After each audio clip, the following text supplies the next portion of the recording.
दोस्तों, गुजरात के बारे में यह कहा जाता है कि गुजरात की हवा में भी व्यापार बसता है। गुजरात के लोगों की एक खासियत होती है कि वे अपने लक्ष्य को हासिल करने के लिए किसी भी हद तक गुजर जाते हैं, चाहे उनको लोगों के घर घर जाकर ही अपने प्रोडक्ट को क्यों ना बेचना पड़े। तो ऐसे एक इंसान की कहानी हम आपको बताने वाले हैं जिसने अपने सपने को सच करने के लिए अपनी सरकारी नौकरी तक छोड़ दी थी और लोगों के घर घर जाकर साइकिल से अपने प्रोडक्ट को बेच कर 1 अरब की कंपनी खड़ी कर दी थी। दरअसल दोस्तों, हम बात कर रहे हैं भारत के फेमस वॉशिंग पाउडर निरमा के बारे में, जिसने इस इंडस्ट्री के अंदर लंबे समय तक भारत के अंदर राज किया है।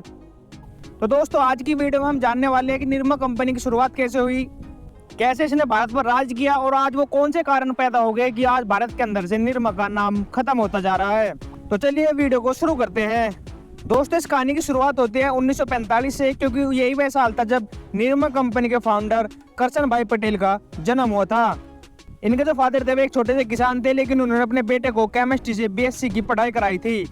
लेकिन ज्यादातर गुजरातियों की तरह ही करशन भाई पटेल का भी खुद का व्यापार करने का सपना था, लेकिन उस समय उनकी आर्थिक स्थिति ऐसी नहीं थी कि वह खुद का व्यापार खड़ा कर सके।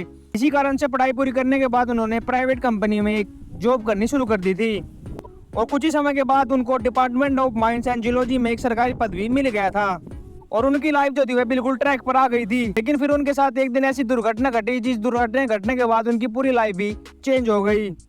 दरअसल उनकी एक बेटी थी जिसका नाम निरुपमा था, जिससे वह बेहद ज्यादा प्यार करते थे। लेकिन दुर्भाग्यवश एक दिन उनकी बेटी की कार एक्सीडेंट में मृत्यु हो जाती है। अपनी बेटी की मृत्यु के बाद उन्होंने ठान लिया था कि वे अपनी बेटी के नाम पर इतना बड़ा बिजनेस एम्पायर खड़ा करेंगे कि पूरे भारत के अंदर उनकी बेटी का नाम जाना जाएगा। जिसके बाद उन्होंने अपने घर के अंदर ही वॉशिंग पाउडर का फॉर्मूला बनाना शुरू कर दिया था और कुछ दिन की मेहनत के बाद वह वॉशिंग पाउडर का जबरदस्त फॉर्मूला निकालने में कामयाब हो गए थे और उसके बाद 1969 में उन्होंने निरमा नाम से उस प्रोडक्ट को मार्केट में उतार दिया था। यहाँ आपकी जानकारी के लिए बता दूं, वे अपनी बेटी निरुपमा को प्यार से निरमा बुलाया करते थे और उन्हीं के नाम पर उन्होंने अपनी कंपनी का नाम निरमा रखा था। यहाँ तक कि निरमा के पैकेट पर जो छोटी बच्ची की तस्वीर नजर आती है वह उनकी बेटी की रियल फोटो है। लेकिन जिस दौर में उन्होंने अपनी कंपनी की शुरुआत की थी उस दौर में सिर्फ वॉशिंग पाउडर का इस्तेमाल शहरों में अमीर लोग ही किया करते थे। इसके पीछे का कारण यह था कि उस समय जो वॉशिंग पाउडर आता था उसकी जो कीमत थी वह 13 रुपए किलो थी और उस समय मिडिल क्लास के लिए 13 रुपए एक बहुत बड़ी रकम हुआ करती थी। तो ऐसे में करशन भाई ने निरमा को 3 रुपए किलो के भाव से मार्केट में उतार दिया और शुरुआती समय में उन्होंने घर घर जाकर अपने प्रोडक्ट को सेल करना शुरू कर दिया था।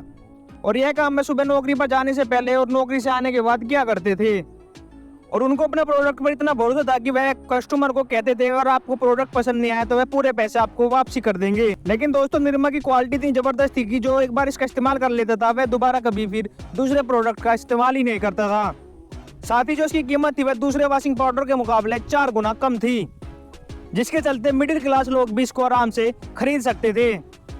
अब करशन भाई पटेल का यह प्रोडक्ट तो लोगों को पसंद आ ही गया था, लेकिन वह नौकरी के चलते ज्यादा ध्यान अपने इस प्रोडक्ट के ऊपर नहीं दे पा रहे थे और यही वह कारण रहा कि उनको अपनी सरकारी नौकरी छोड़नी पड़ी थी। जो कि हम सब जानते हैं कि एक मिडिल क्लास इंसान के लिए सरकारी नौकरी छोड़ना कितना बड़ा फैसला होता है। और ऊपर से अब उनके पास दूसरा चैलेंज ये था कि निरमा को पूरे भारत के अंदर वह कैसे फैलाए और इसके लिए उन्होंने कुछ सेलमैन हायर किए और अपने प्रोडक्ट को अलग अलग शहरों में दुकान पर भेजना शुरू किया। लेकिन शुरुआत में प्रॉब्लम यह आ रही थी कि कोई भी दुकानदार उनके प्रोडक्ट को नगद में खरीदने को तैयार नहीं था। दुकानदार पहले उनको प्रोडक्ट को लेकर रख लेते थे, जब उनका प्रोडक्ट बिक जाता था उसके बाद वह सेलमैन को उसके पैसे दिया करते थे।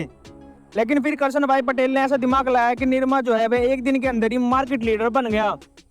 दरअसल उन्होंने सबसे पहले क्या किया कि जितना भी मार्केट के अंदर उनका माल पड़ा हुआ था उसका 90% माल उन्होंने वापस अपनी कंपनी के अंदर बुला लिया और उसको स्टोर कर लिया।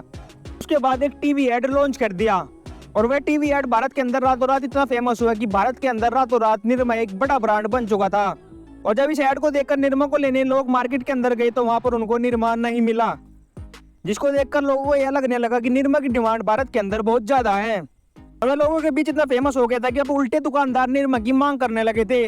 वही दुकानदार जो उनके प्रोडक्ट को कभी उधार लेने में भी नखरे किया करते थे, अब वे दुकानदार उनके प्रोडक्ट के लिए एडवांस देने के लिए भी तैयार थे। यानी अब जो पूरा कंट्रोल था वह दुकानदार से हटकर निरमा के हाथ में आ गया था और वह उस साल भारत के अंदर सबसे ज्यादा बिकने वाला वॉशिंग पाउडर बन गया था और अगले 10 साल तक निरमा ने किसी भी ब्रांड को अपने आसपास भी नहीं आने दिया और निरमा जो है वह भारत की सबसे कामयाब कंपनी में से एक बन गई। लेकिन अब सवाल वही आता है कि जब सब कुछ इतना अच्छा चल ही रहा था तो कौन से कारण हुए कि आज भारत के अंदर से निरमा खत्म होता जा रहा है। असल में दोस्तों, निरमा के डाउनफॉल के पीछे कई सारे कारण हैं, तो चलिए एक एक कर उन सभी कारणों को जानने की कोशिश करते हैं। नंबर 1 कारण तो दोस्तों इनोवेशन ही है। दोस्तों निरमा के फेल होने का सबसे बड़ा कारण जो है वह यही है, क्योंकि निरमा कंपनी ने इनोवेशन करना बंद कर दिया था और यही वह कारण था कि वह नए नए कंपटीटर के सामने मार्केट के अंदर पिछड़ता चला गया।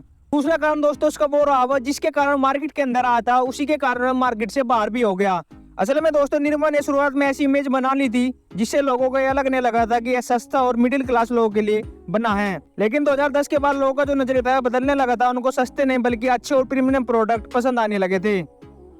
हालांकि निरमा ने इसको बदलने की कोशिश भी की, लेकिन वह इसमें कामयाब नहीं हो पाया और यही वह सब कारण नहीं कि आज निरमा भारत के अंदर से गायब होता चला जा रहा है। बाकी दोस्तों अगर आप ये जानना चाहते हैं कि भारत में ओयो में जाने से लोग क्यों डर रहे हैं, तो स्क्रीन पे आ रहे वीडियो पर आप क्लिक करके देख सकते हैं। इस वीडियो में इतना ही, फिर मिलते हैं एक नई वीडियो के साथ। अगर आपको वीडियो पसंद आई तो वीडियो को लाइक करना, चैनल को सब्सक्राइब करना मत भूलना।